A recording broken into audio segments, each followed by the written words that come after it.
Ladies and gentlemen, good day and welcome to the Seamec Ltd Q4 FY26 earnings conference call.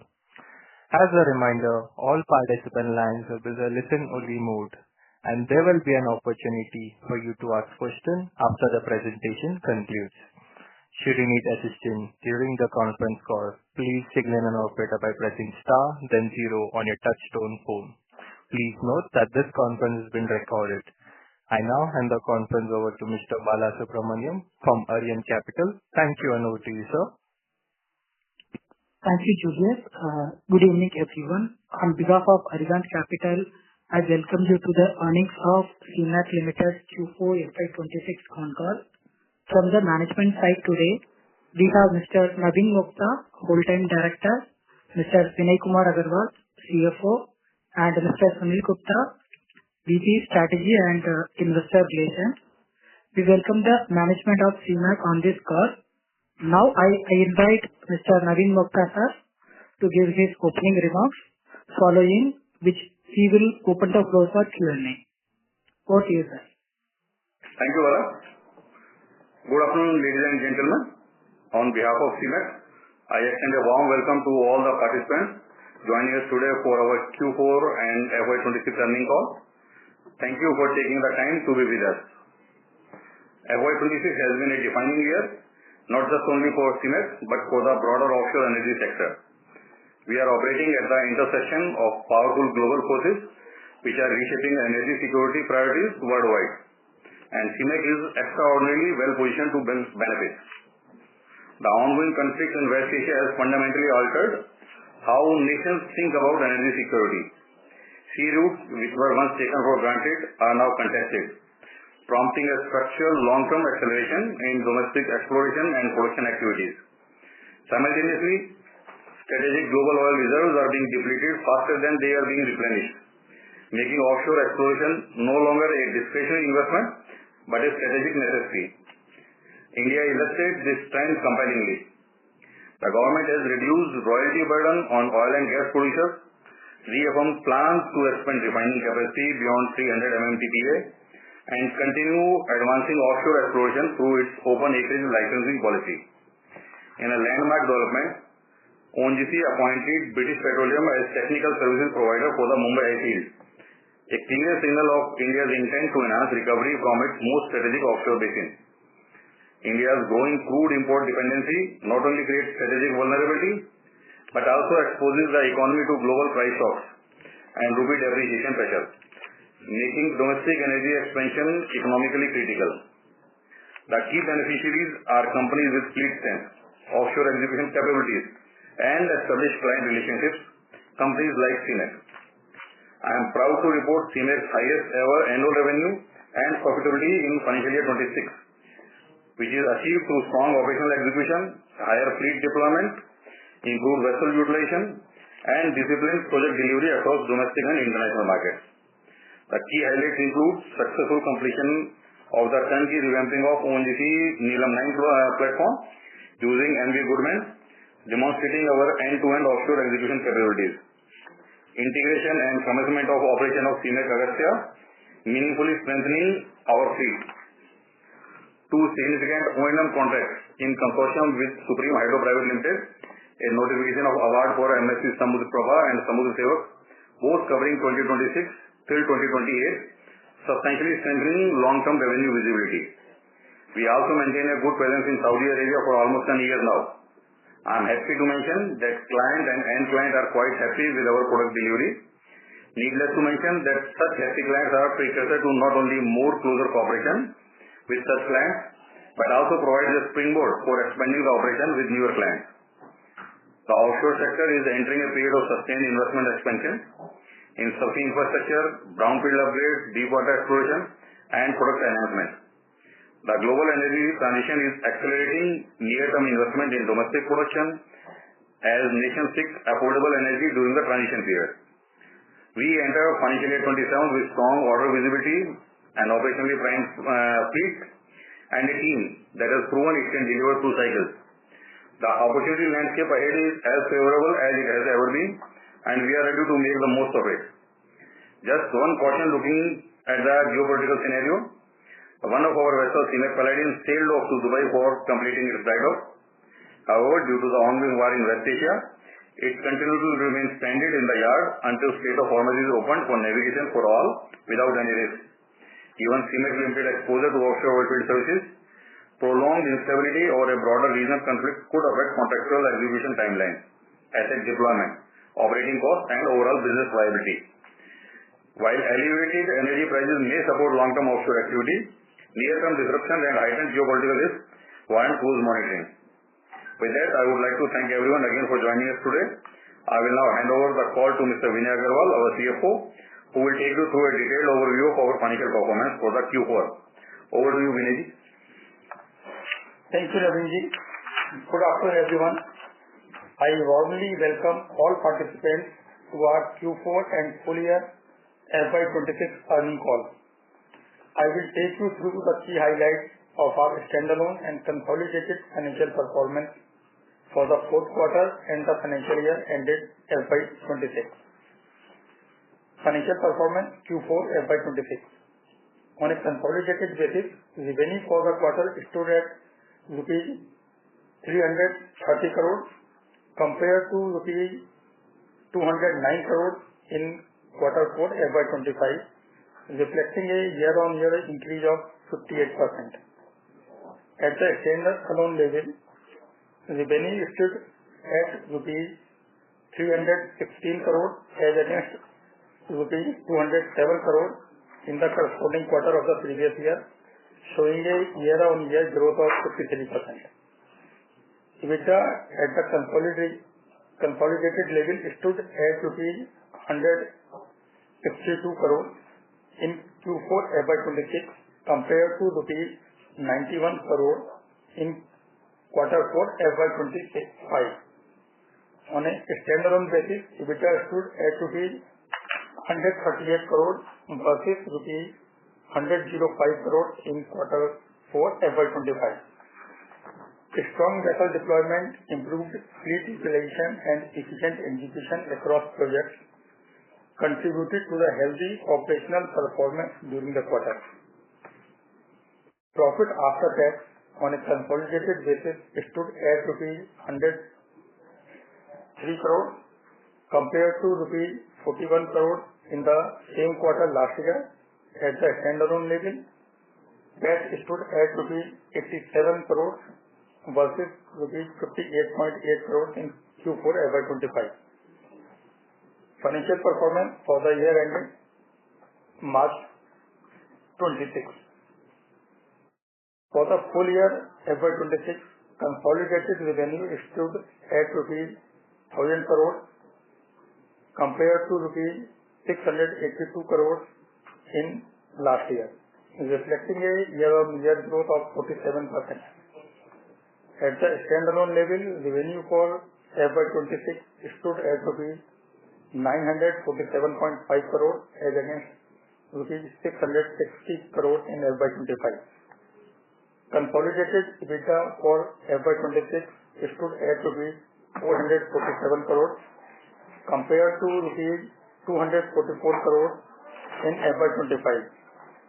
On a standalone basis, EBITDA stood at rupees 407 crores because rupees 264 crores in FY25. Cash for FY26 at the consolidated level stood at rupees 253 crores compared to rupees 88 crores in FY25.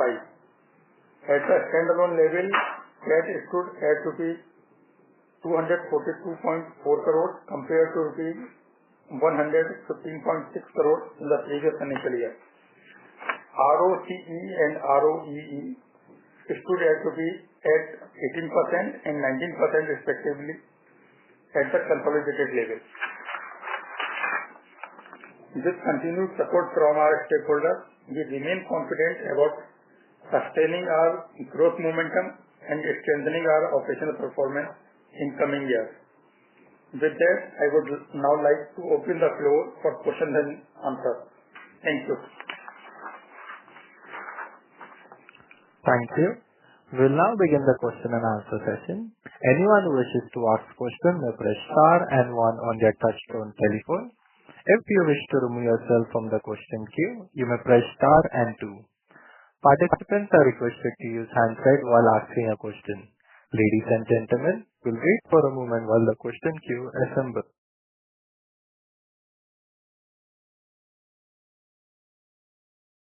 The first question is from the line of Rahil Tasani from NAPL. Please go ahead. Yeah, I'm audible? Yes, sir, you are. Yeah, it's Rahil Tasani. First of all, sir, good afternoon. Thank you for this opportunity. And congratulations on a great set of numbers. My list of questions is around our offshore shipping segment particularly. To start with, if you can maybe share more about the charter rate cycle we are currently in. The understanding that I am getting is that there is a demand supply gap. The shipbuilding is slow and also the age of vessels in use is very high, and the charter rates have increased a lot. So maybe if you can share more on this and where are we in the cycle? Let me give you a background. We are operating diving support vessels, which are mainly on the long-term contract. And during the tenancy of the contract, which is 3 to 5 years, the rate remains firm. Okay. Then there are a few contracts which are spot contracts, where the rate fluctuates depending on the demand supply. Yes. While we acknowledge the fact that yes, the market conditions are buoyant, but large part of the business is protected or blocked because they are working on a long-term contract. We believe that going forward, as you rightly said, the availability of vessels will remain a constraint, and therefore the market should remain buoyant. Okay. Maybe if you can share a bit more specific, post 2022 we saw the charter rates doubling year on year. Is that sort of growth still continuing, or has it slowed down, or have we started seeing some sort of rate tapering off and reducing? Okay. No, hi, this is Naveen here. So the market definitely has been quite buoyant, as you can see, as is also evident from the numbers. But it is not that much buoyant. And I wish whatever you are saying that okay, rates have doubled, I wish it would have happened. That would have been we would have been given some more terrific set of numbers for that. I guess market is buoyant. And we are seeing that okay, maybe for another couple of years we will definitely continue to see this buoyancy in the market, where rate will continue to increase. May not be at what we call that it will increase at the Hindu rate of growth. Got it. And if I were to ask you another specific question, what would be the latest daily charter rate of our vessel Diamond if we were to lease it today? So Diamond is a vessel which is a supply vessel, which is a typical offshore supply vessel, and it is on charter with ONGC. So that contract is getting us somewhere around $8,100 or $200 a day. And going forward, when this contract comes up for renewal, we are looking at an increase of maybe around 10 to 15%, maybe possible at that point of time, depending upon demand and supply. Got it, clear. And just to understand the demand perspective better, ONGC, Reliance, etc. have a lot of incoming projects. If I were to go specific 10 development wells by ONGC, the PRP9 project, also the Reliance KGD6 block, plus also the general offshore wind and port construction demand. So what sort of offshore vessels demand are we seeing across PSV, MSV, OSV, DSV? If you can quantify numbers, I know it would be very difficult, but approximate if you can give me in the next 2 to 3 years, what sort of vessel quantum demand we are seeing? Is it 20 vessels, 50 vessels, 100 vessels?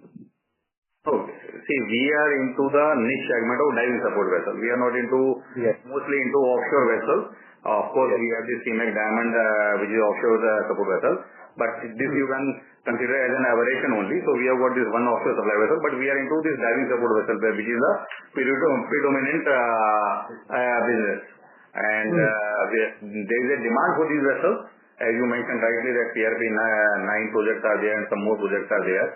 But the demand is quite balanced kind of demand. So there is just shortage of maybe one vessel here and there over a season of time, because these vessels are not required in that kind of number like supply vessels. So it is almost a very good equilibrium kind of thing that okay, whatever the vessels are available and demand is almost all like that only. So if there is some kind of shortage is there, then only vessels are required from outside. So it is fairly balanced right now. Got it. But again, sorry if I'm going too specific, but I'm just trying to understand this whole industry and also how should we benefit as Seamec as a company. If I were to pick up ONGC, for example, in your presentation, you shared that they have done 9 new discoveries in 2025. So if I were to understand, would per discovery be requiring 1 to 2 vessels, or can it be much more than that? I'm just trying to call the number. So I'll tell you, let's understand the business. We are neither in the process of identifying the oil wells, neither exploring. Okay.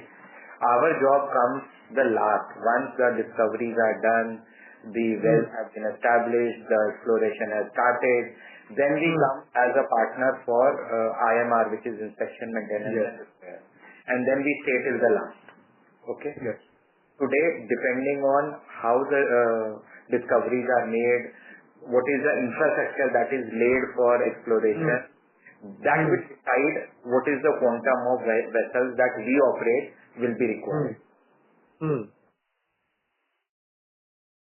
Okay, got it. And are we seeing increased competition and tenders for these vessels now, or still the bidders are few and same as before? Competition as usual it is there. You can't get the work on monopoly basis. So competition will always be there because whoever wants the services, they will like to have. Are we seeing new competitors trying to come and buying new vessels? Are we seeing new competitors? There are no new competitors. As I told you earlier also that okay, it is fairly balanced just now. The demand and supply are being matched quite fairly. So there are no new competitors. Okay. Sorry for interrupting, Mr. Sahil. Please rejoin the queue for more questions. A reminder to all participants, please restrict yourself to 2 questions.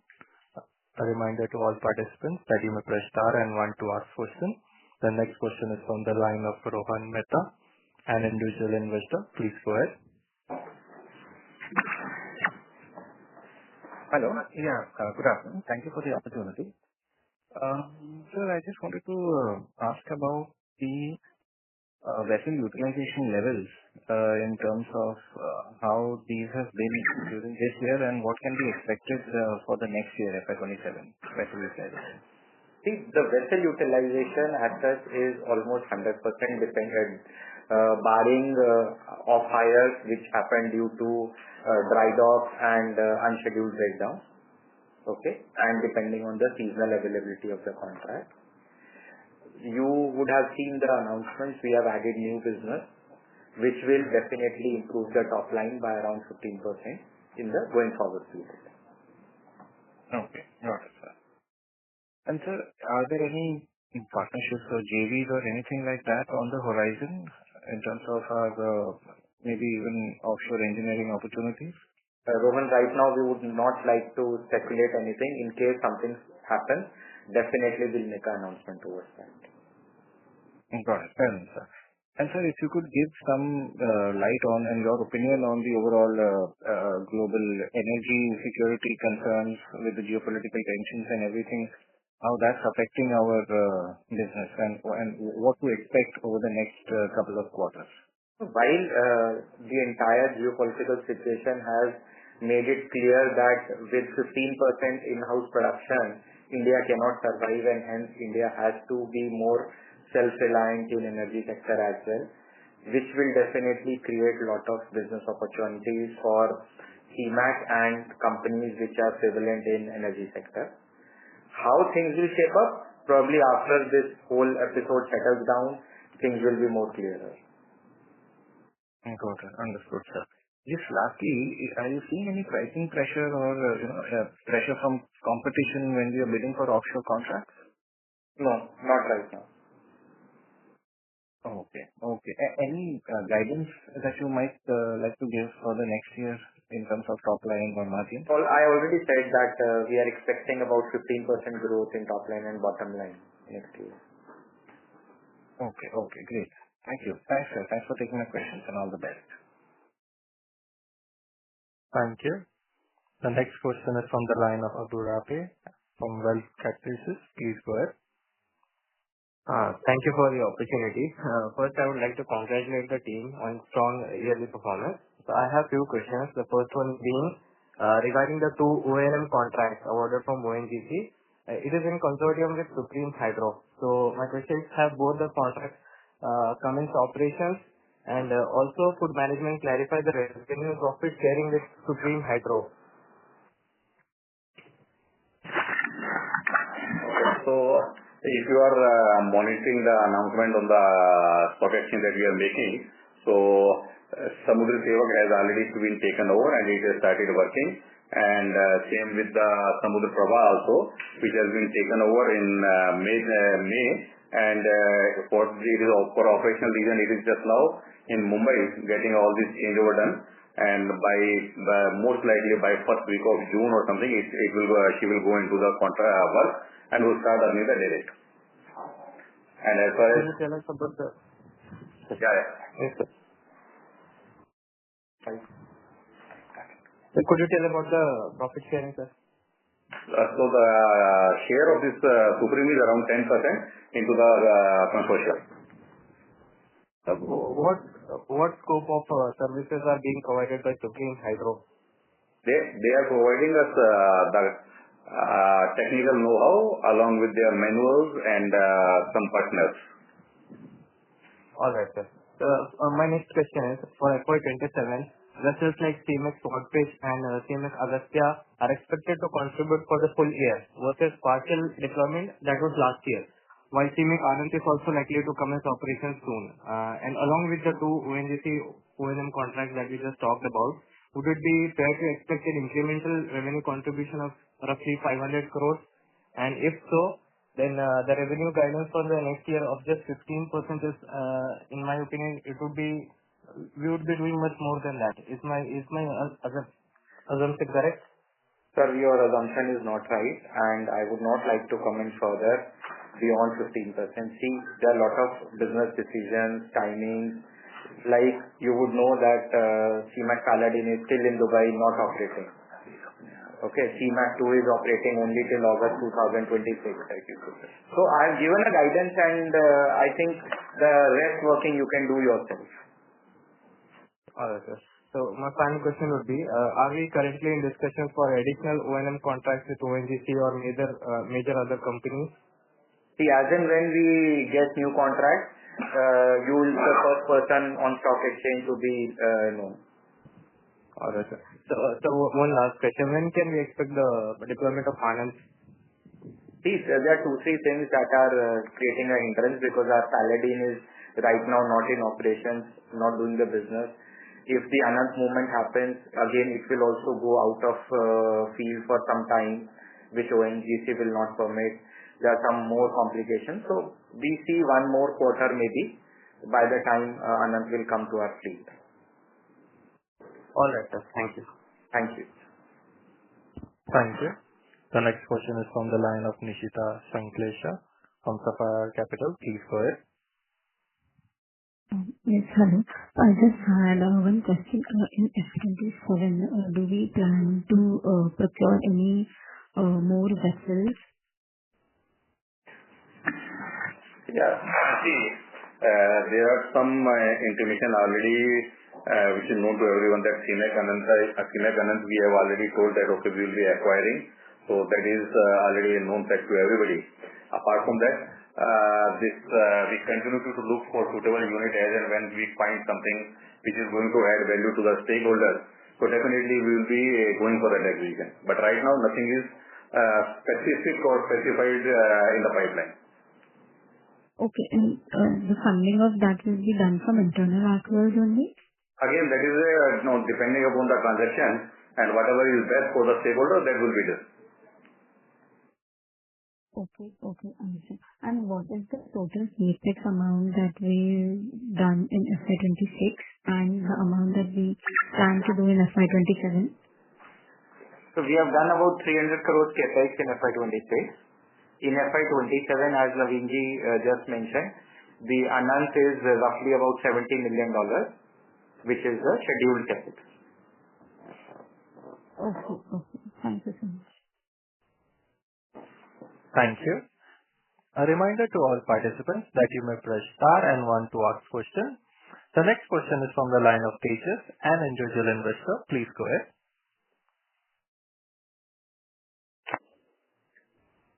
Yeah, am I audible? Yes, sir, you are. Please go ahead. Yeah. Thank you for the opportunity and congratulations for the good set of numbers to you and your team, sir. Sir, just to take from what the previous participant said, so you said that Seamec Samudram Prava, our share is 90%. Is that the correct understanding? Did I hear it correctly? Yeah. So what we have mentioned is already that 10% of the consortium share is there, but then there will be subcontracting costs and other costs and all those things will be there. But yes, technically what you heard is correct. Okay. And sir, how is this payment? Is it like milestone based or like will we get billing quarterly because the value is 348 and 270 CR and it's more than 2 years, roughly 2 years contract. So how do you get the payment for these?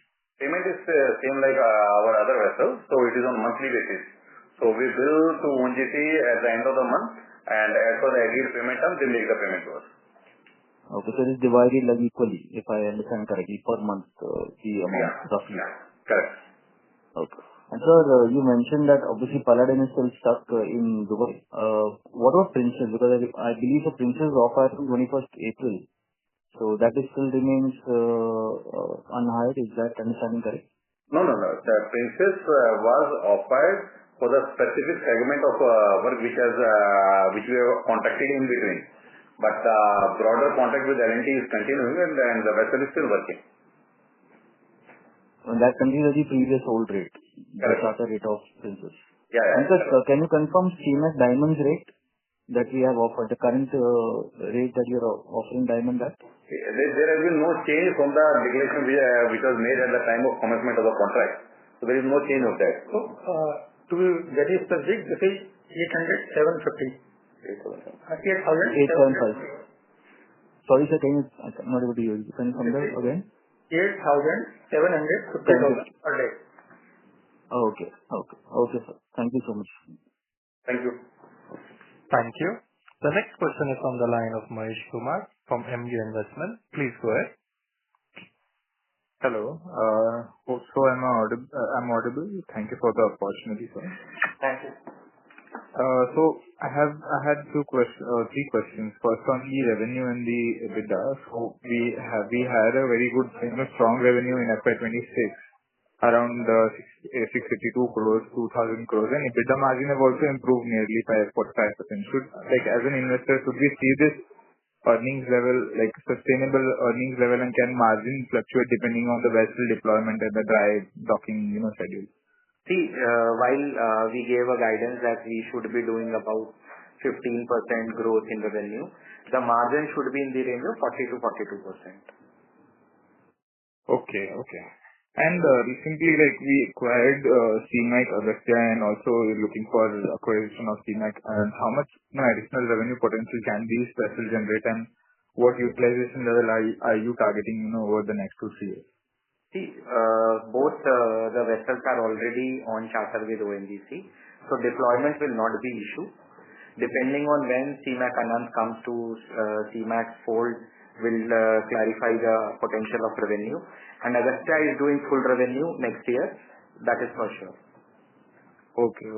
And lastly, so what percentage of revenue currently comes from international markets, and how do you plan to diversify the client base further in region like Middle East? About 10 to 15% is the revenue that comes from international market, and definitely depending on the vessel availability, we would like to tap that market. Okay, sir. That's it from my side. Thank you so much. Thank you, sir. Thank you. The next question is from the line of Rishi Kothari from Capital Bridge Advisor. Please go ahead. Thank you so much for the opportunity. Just wanted to know, in terms of the growth that we are expecting for next year, correct? Yes. What sorts of risk that could hinder our growth? What potential risk that management see in terms of business for us? Because of course, the industry that we are in is pretty much volatile in nature, right? So what risk factor we have considered for the business? See, there is a war that's going on for last 3 years. There is a new escalation that has happened recently. We don't know what will happen. One of the vessels is stuck in Dubai. Depending on how this situation percolates, this can be a risk. There is another vessel which is right now running profitability in Saudi Aramco. If situation aggravates, that can be a risk.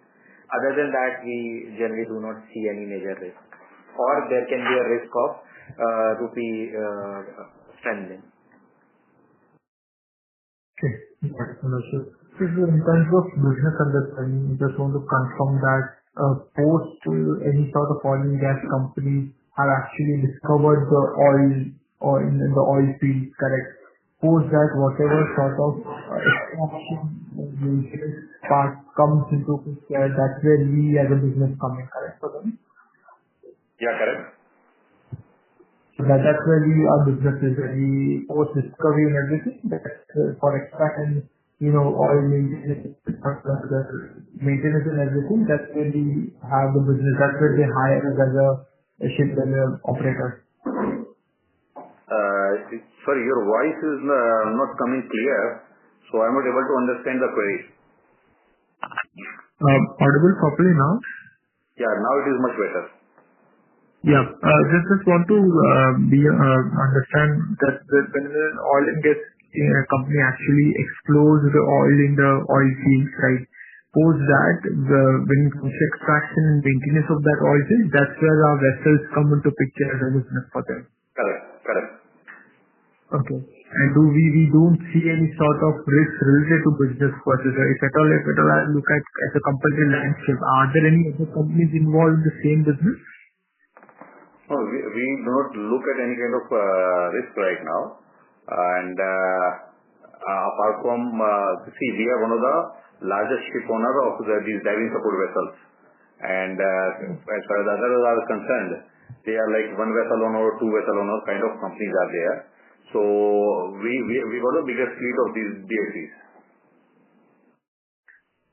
Okay, understood. So we don't see any sort of competitive or competition process because from anyone in the industry. Yeah. Any sort of foreign players or MNC players we look at, or it's just purely no competition at all for the business geography that we work in? No, it never happened that we will not have any kind of competition. Competition will be there, but since we have one of the largest fleet of vessels, we have got our own strength, and which that's why there are clients which have been working with us for quite a long period of time. So certain edge are there based on which we are able to get the business. And foreign vessel owner, again, because it is our home turf and there are certain protections provided by the government as well as the entry barriers. So they are not that much keen on coming into India. Okay, understood. And that's where we think that it's one of the competitive advantages that company carries. Of course, this is one of the big things, but besides that, all the work is obtained on the competitive basis only. Unless we are providing a competitive package, nobody is going to take that package. And with the rate of this package, with the rental per day, whatever things we charge to the client, it is decided based on market conditions, demand and supply. How is it? Is it we are a price maker or price taker for our price in terms of charging it? No, it is neither the price maker or something like it. It is the discovered price. Our client who has got the job, they bid on the basis of some different kind of thing, and then if the cost package is viable to them, then they definitely take the work with us. And as far as ONGC is concerned, the charter rate, they base it or benchmark it against the international charter rate. So there are two different pricing mechanisms for our clients to charge in a way. Yeah. So when we say that charter higher kind of rate at ONGC or other vessel owner, so it is that benchmarking as an international rate. And when we are taking the spot market, that EPC kind of job, so the price of the entire package, which they benchmark it against their own internal estimate. Okay. And this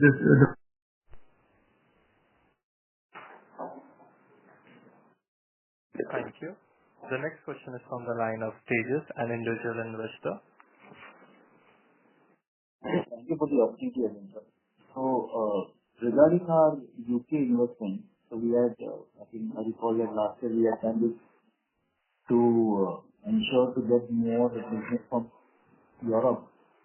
Hello? Yeah, we are listening. Yeah. We were trying to get more business from Europe, and because we believe in Norway and etc. had better rates. But we see an impairment charge in this subsidiary right now. Have we abandoned that, or what is the progress on the UK subsidiary? Where are we in that? If you can just share some light on that. See, we have not abandoned anything. The only thing is because of the current geopolitical situation, on a prudence basis, we have just taken that impairment. Otherwise, there is no potential impact. This is just an accounting adjustment. Nothing is hampering us in terms of project execution. What's the progress in that, sir? Are we close to getting any contracts? Are we pitching anything? Do we see any progress? If you can share some inputs, insights on that.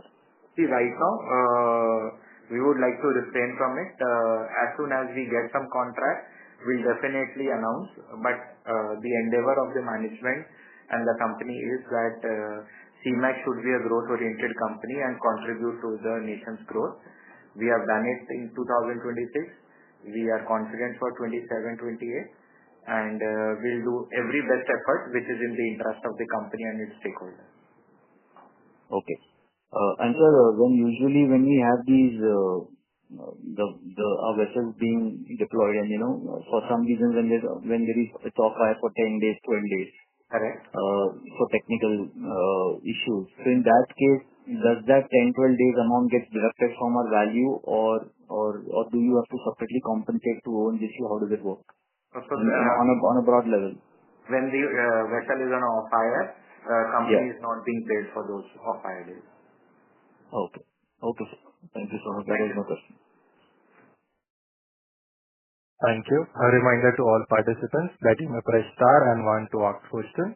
The next question is from the line of Anya, an individual investor. Please go ahead. Thank you for the opportunity. Sir, could you please share some details about the MSD Samudra Prabha contract and MSD Samudra Prabha contract? Like, what kind of revenue potential and margins can we expect? See, we have already announced these contracts, and the revenue potential of both the contracts and the tenure of the contract is already declared on the stock exchange. I think that filing you can download or reach out to our IR agency.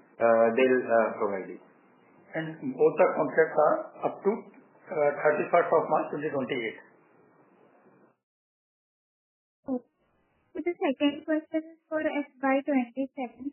Vessels are scheduled for dry dock during the month season.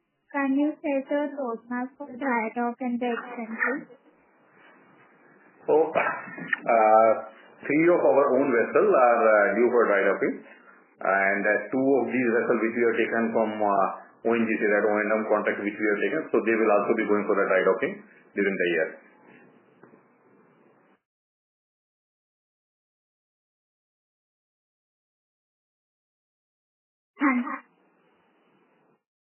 Well, thank you. Thank you. The next question is from the line of Amish Kanani from Novice Investment Manager. Please go ahead. Yeah, hi sir. Good sir. Sorry to interrupt, Mr. Amish sir. Could you please come more closer to your answer? Yeah. Sorry, Amish sir, your voice is breaking. Hello? Yeah, please go ahead. Yeah. Sir, congrats on a very good set of numbers. Sir, if I remember in Q3, you said, Q3 margins were, relatively high and peak. Correct. And you were kind of questioning us for not assuming such kind of high margins. But, Q4 has been margin at a much higher level. The question is, and there was some one-off in Q3, if I remember correctly, either on expense or revenue line item. And still, our Q4 numbers are very good. So the first question, sir, is there any, again, one-off in Q4 which we need to, kind of be aware of? And hence, you are guiding a lower level of margins for next year? We are not guiding any lower level margins. Please understand, when we questioned you in Q3, that has actually happened. Seamec Paladin has not operated for Q4, and even Q1, we are not seeing the operations till date. Okay? So, depending on the dry dock schedule and depending on the mix of the contract, the margin profile may vary between 2-3%. But what we are saying, we are still be maintaining a stable margin of 40-42%. That is the guidance. We are not reducing our margin guidance. Secondly, there is no one-off in Q4. However, since we have raised this, Paladin is still stuck there. So for April, May, we are not seeing the revenue from there. Depending on the geopolitical situation, will be clear for June. Okay. Just one quick question and explanation in the sense. In the third and the fourth quarter, numbers are very high in regular, and Q2 is seasonally off, right? So what my question was, two parts. One, there is a benefit of, sir, rupee depreciation that, you would have got. Correct. So in that context, sir, annual margins, will be lower than the Q3 and Q4 margin that we have posted. So that is what I was referring to, an annual margin which is lower than the average of Q3 and Q4. No. That's where I was. I'm saying, we generally don't talk about quarterly margins because there can be quarterly aberrations. Annually is what I'm saying, because see, this is a big function. While absolute EBITDA will always grow, but depending on the EPC business grows or IMR business grows, so we generally guide that the margin profile is in the range of 40-42%. A 1 or 2% higher depending on the utilization is always welcome. Okay. And sir, two clarification here. Sir, Seamec 1 and 2 were old, vessel, and maybe we are assuming some higher dry dock or off-hire kind of a situation. And in that context, sir, my understanding, if you can clarify whether the O&M, margins, the new, two vessels that we have announced, which is only, O&M margins, will that be at a higher margin or blended EBITDA margin for the year is what, we should put in? So the blended EBITDA margin is more relevant because see, depending on off-hire, depending on seasonality, things can really change. So what our intention is that we should grow revenues, we should maintain margin or improve margin on an annualized basis, which is still the case. And despite this war going on, we are saying that next year numbers should be encouraging. Okay. And sir, one last clarification. Seamec 1 and 2, have we assumed a very conservative? It is Seamec 2 and 3. 2 and 3. Sorry. 2 and 3. Sorry. 2 and 3. So, have we assumed any aggressive, off-hire and off-listing, and maybe with this kind of condition there is a surprise on the upside? Just as a Seamec 2, as one of my colleagues would have said, is right now contracted till August 2026. Sure. Okay. Post August 26, it will go for a small dry dock, and then depending on the market conditions, we'll see whether we can deploy it on a spot market contract. Seamec 3, we believe that it did exceptionally well in this FY26, and we believe and we are confident that the performance should continue for FY27 as well. Okay, that explains quite a bit of thing. Thanks a lot, sir, and all the best. Thank you. Thank you. The next question is from the line of Sahil Dasani from MAPL. Please go ahead. Yeah, thanks for the opportunity again. Just to confirm what you... Hello? Yeah, please go ahead. Yeah, just to confirm what you said last time, the rate of diamond vessel is right now at $8,000 to $10,000, and when it comes for renewal, it may increase 10 to 15%. But when I see similar OSVs currently in use in the spot market, they are going at 17 to 20 lakhs per day, which is more than double our rate. So why do you think there is this difference, and how should we understand this? will be happy to know which vessels of similar capabilities are getting this kind of rate. If you have any info, definitely. Ocean, Diamond, and Emerald. These two vessels. No, they are higher capacity vessels, and they are not being used as supply vessels. They are mostly, if I recollect, they are on the geotech work and those kind of well stimulation work they have been done. So that's why they are getting more better number of rates. So they are capability wise, size wise, they are much bigger than the Diamond. Okay. Yeah, got it. Okay. And similarly, you were just speaking about us supplying to Aramco. We know you supply ONGC. So I would like to understand how easy or tough it is to get approved by vendors like ONGC, Reliance, Aramco, ADNOC, and get them to and start supplying them with vessels, because I believe this is very critical work that our vessels usually do. Yeah, it is a very lengthy process and it is quite difficult process. So that's why these are the entry barriers which companies enjoy, like for working for ONGC. Now we are working for so many years now. So we have got that advantage of pre-qualification. Similarly, now we are working with Aramco. So there also we have already created a track record of working for more than a year now, almost like a year. So these are, once we have delivered this, then only you will be able to bid directly to ONGC. Like we will not be right now. We will not be able to bid directly to Aramco, but our vessel is working, which is creating a track record. Okay. So this is how you get qualified for bidding directly. But how long would it take, according to you, to get approved by such high-level vendors like ONGC or Aramco? It varies from vendor to vendor. Each vendor has got their own set of qualification requirements, which will be for the vessel also, which will be for the company also. So these are different kinds for each client. Got it. Okay. And based on whatever I just from this call is that based on the shortage that we are seeing in the offshore segment, and which you have also been saying, and hence for the next 2 or 3 years we will see a buoyancy in rates was a particular comment you said. So are we looking to aggressively expand in this segment, or do you think the current market situation is not a good plan to add more offshore vessels at these premium rates maybe? No. We definitely are seeing a growth in the market and shortage is there. But we are definitely not chasing the growth aggressively, because these are all high capex items and not the small value. And once the growth tapers down, then it will become a drag on the balance sheet, and we don't want to do that one. So we are happy to just expand the fleet and keep it deployed. That is much more advantageous to us rather than having a large fleet and then which is sitting idle. Yeah. Okay. Got it. And for example, one of the previous participants asked you regarding the upcoming ONGC tender, for which you said you will announce it with time. But if I were to just go a bit global, because of all this war, we have seen a lot of oil and gas infra getting impacted in UAE, in Dubai, and more on the Middle East side. So are we seeing more inquiries flowing in and hence enhancing the shortage of these vessels even more, or still no inquiries, no demand, no increased demand from that market yet?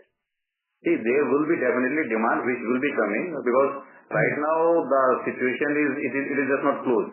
Rather, due to this ongoing issues, there are some pause which has taken place, that even though damage has taken place, but nobody want to repair those damage or increase their requirement, because nobody knows that how long this is going to continue. So till the time this issue settle down, you won't be seeing any kind of immediate kind of requirement. But yes, the requirement is going to go up from the now. Okay. Got it. Yeah, that would be all for me, sir. Thank you very much for answering all my questions. Thank you.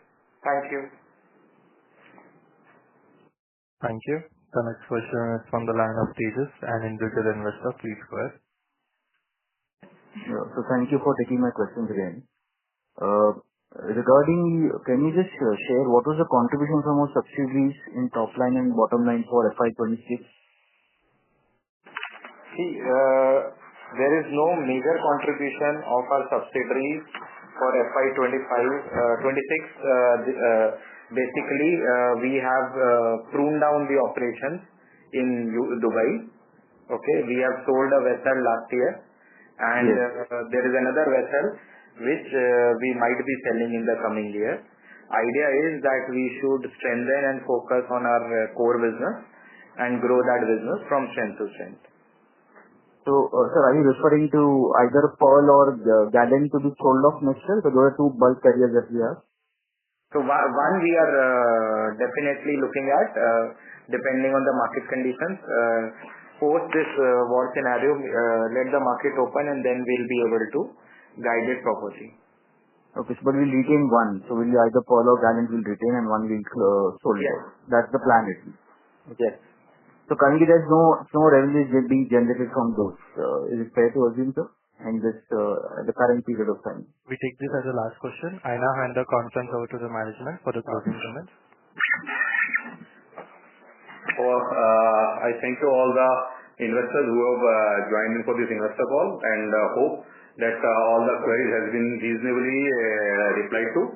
Thank you. For anything else, you can definitely get back to our team for getting further information. Thank you. Thank you. On behalf of Arihant Capital, that concludes this conference. Thank you for joining us. You may now disconnect your lines.